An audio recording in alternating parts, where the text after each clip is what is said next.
রান্না করব মাছের মাথা দিয়ে মোচার ঘন্ট। মাছের সাথে দেখি একটা মাথাও এনেছে। তখনই হঠাৎই মনে হলো যে মাছের মাথাটা দিয়ে মোচা করা যাক। বাঁধাকপি, মুড়ি ঘন্ট এসব তো অনেকই খেয়েছি, তো একবার ট্রাই করে দেখি মোচা দিয়ে কেমন লাগে। তো যেমনি ভাবা অমনি লবণ হলুদ মাখিয়ে যে মাথাটা ভালো করে ভেজে নিলাম। এরপরে ফোড়নের জন্য দিয়ে দিলাম তেজপাতা আর গোটা জিরে। ফোড়নটা হয়ে এলে দিয়ে দিলাম কাঁচা লঙ্কা। তারপরে দিয়ে দিলাম একটা কেটে রাখা আলু। আলুটা ভেজে নিয়ে দিয়ে দিয়েছি হলুদ, লবণ, জিরে, ধনে গুঁড়ো। মশলাটা ভালো করে কষিয়ে নিয়েছি। এরপরে দিয়ে দেব মোচাগুলো।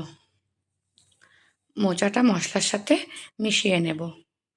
মশলার সাথে মেশানোর পর মোচাটা একদমই অল্প হয়ে গেছে। এমনিতেও মোচার পরিমাণটা কম ছিল, আর মশলার লবণের সাথে মেশানোর পরে আরোই কমে গেছে।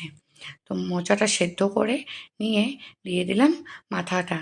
মাথাটা খুন্তির সাহায্যে ভেঙে দিয়েছি।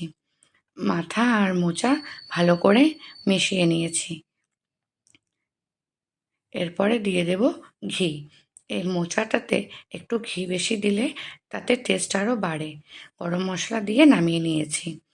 আমার যাকে খেতে দিয়েছি বলল, কম হলে কি হবে, টেস্ট কিন্তু অসম্ভব হয়েছে, আরেকদিন কিন্তু বানাতে হবে।